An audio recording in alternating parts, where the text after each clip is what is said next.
สบายดีพี่น้องวุฒิสุขุสุขคนเนาะยินดีเข้าซ่องสู่เจมส์บ่าวลาวนะครับบ่าวลาวใต้นะครับวันนี้นะครับทุกคนผมจะมาพาทุกคนมารู้จักกับนักร้องลังนะครับทางสวรรค์เขตสปปลาวนั่นเองนะครับชื่อว่าพลเจริญชัยนะครับสบายดีสบายดี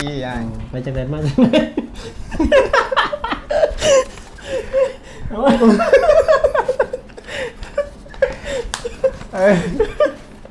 เขาเรียงให้เราทุกคนเนาะวันนี้ฮักกับซิมาว้าวอันนี้จะได้ไอเห็นไอ้อ้ายนะได้เฮ็ดแบบปล่อยเพลงออกไปนะคือว่ากระแสเป็นอย่างไรอ้ายตอบดีตอบแทนดีป่ะก็ถือว่าโอเคนะเพลงสำหรับเพลงเฮากับส่องน้อยๆเนาะก็ถือว่าส่องบ่ใหญ่นะก็เพิ่งเริ่มต้นว่าซั่นซะก็ถือว่าไอ้เห็นเขาดินในหลายสองทางนะออนได้หรือว่าจะเป็นแบบแอปดำแอปแดงนะทุกคนเนาะก็ถือว่าเห็นขึ้นมาเนาะเป็นขึ้นฟีดได้นะสำหรับซื้อเพลงว่ายังไงซื้อเพลงแต่งเมียมาด่าบ่เจ้แต่งเมียมาด่า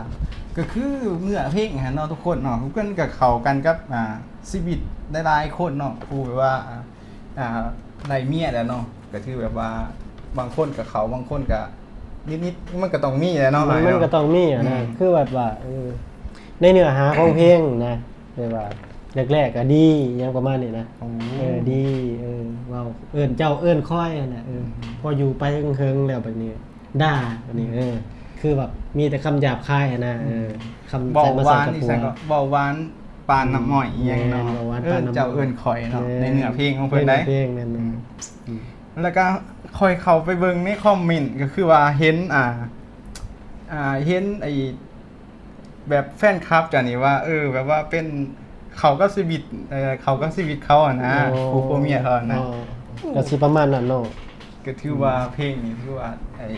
เขาเขียนได้ดีเนาะ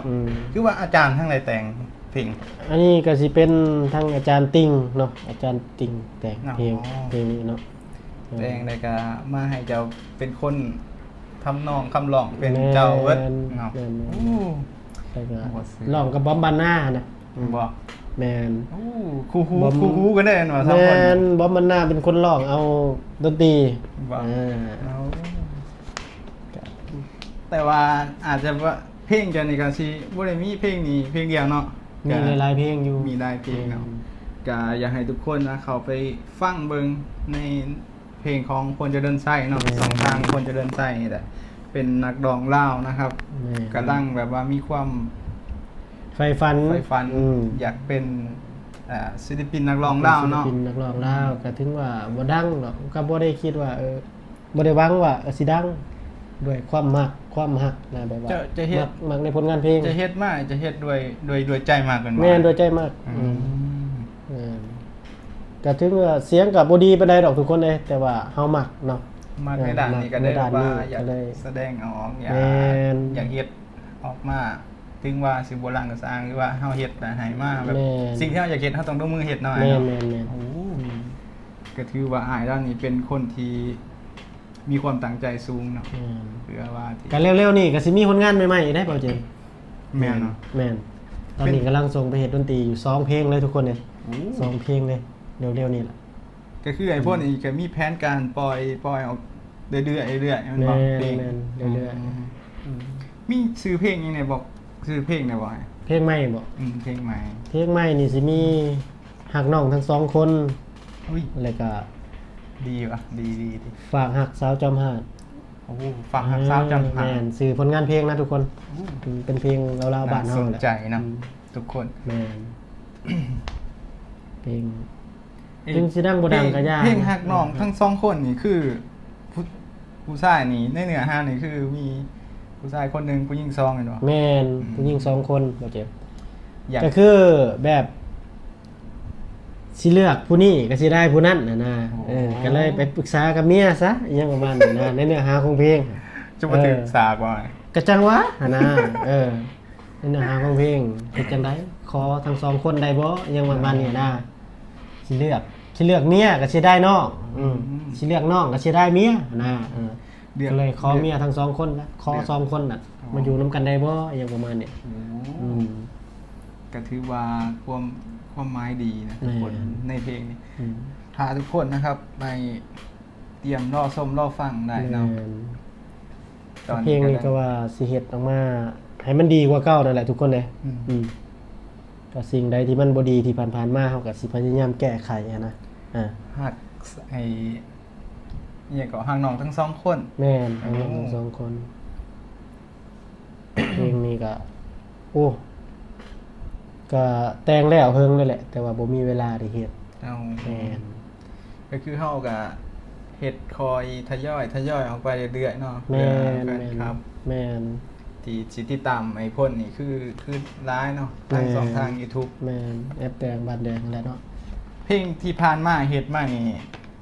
จักวิวเลยเพลงสูงสุดเพลงสูงสุด เพลงสูงสุดเนาะล้านหกบ่เด็ด โอ้ แม่นบ่ล้านหกประมาณนั้นแหละ ด้านหก ประ ก็ มาณ บ่ธรรมดา อืม ถือว่ากระแสก็ดีอยู่ แม่นภายใน1ปีนะก็ 1 ปีเลย แม่น1ปีแล้วก็ถือว่าโอเคนะทุกคนเพราะว่าส่องพลเจริญไส้ก็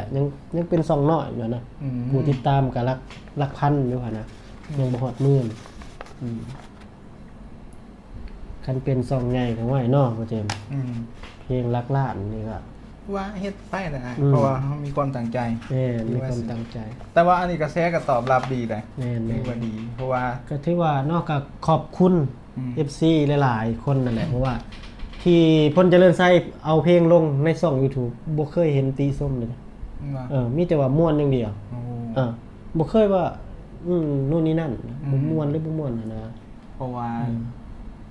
หนึ่งอย่างก็คือดนตรี อืม แล้วก็เนื้อเพลงคือว่า อืม คือว่าดีนะเพลงที่ แต่งเมียมาลานี่ก็บ่ธรรมดา อืม ช่วงนี้ยอดวิวเท่าไหร่ ยอดวิวตอนนี้140,000 150,000แล้ว แสนห้า อืม คนเนาะ ภายใน1เดือน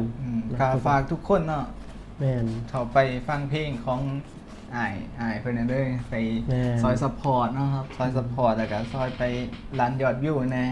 หรือว่า นั่นแหละ คอมเมนต์ให้กำลังใจหรือว่าในเนื้อเพลงอิหยังมันเขาก็สบิดของทุกคนก็คอมเมนต์เข้ามานะครับ แม่นทุกคนน่ะก็ขอฝากนำเด้อทุกคนเด้อ แต่งเมียมาดา แม่นโดยใจหักเนาะทุกคนเนาะ ใจหัก ยอมรับว่าผิด จะถามต่อยังไงไอ้มีเพลงอันนี้คือเพลงทางน้องทั้งสองคนนี่ถามไปอะเนาะกับแต่งเมียมาดานี่กูจะบินแล้วเพลงหักสาวจอมหาดนี่มันเนื้อหามันเกี่ยวแก่กับจังไดในความหมายของเพลงนะ ในเนื้อหาของเพลงบ่ อืม ก็คือแบบว่าเขาก็มักผู้หญิงคนหนึงเนาะ อ๋อ อืม ก็เลยอยากให้ชัดเจนนะก็เลยแต่งมาเป็นเพลง อ๋ออันนี้ก็คือเป็น อืม แต่งออกมานี่ เอาออกจากชีวิตเจ้าของคนดอกเลยเนาะ จากใจจากชีวิตเจ้าของเลยเพลงแต่ละเพลง โอ้ อืม เพลงแต่ละเพลงนี่คือเขียนเกี่ยวกับตัวนักศิลปินเอง แม ไงเนาะ น อืมก็ถือ แต่ ว่า บางเพลงนะบ่เป็นทุกเพลง อ๋อ บางเพลงก็ไอตาม FC เพิ่นบางเทื่อขอมาเอาแบบนี้แน่จ้าเด้อจากเพลงอย่างประมาณเนี้ยนะ อืม ก็ตามกระแสแน่ก็มีหั่นนะ ตามกระแส ก็เฮ็ดบ่ถือว่าทุกเพลงอืม แต่เพลงฮักสาวจำหาดนี่คือเขียนออกจากชีวิตของศิลปินเองเนาะ แม่นเพราะว่าเราได้ฮักได้มักผู้สาวคนหนึ่งเนาะทั้งบ้านจอมหาดนะแล้วก็ยังมีความชัดเจนนะ จำหาดนี่อยู่สวรรค์หน่อย แม่นอยู่ทั้งสวรรค์ เอาเป็นสักท่อนหนึ่งเลยว่าเอาท่อนที่แบบว่า อืม ไอ้ท่อนฮุกบ่เขินท่อนฮุก จอนฮุบบ่ อืม ขึ้นผู้บ่าวสวรรค์ฮักสาวสวรรค์ก็ได้อยู่บ่ผิดกฎหมายดอกน้อบ่าวเผาลาวฮักสา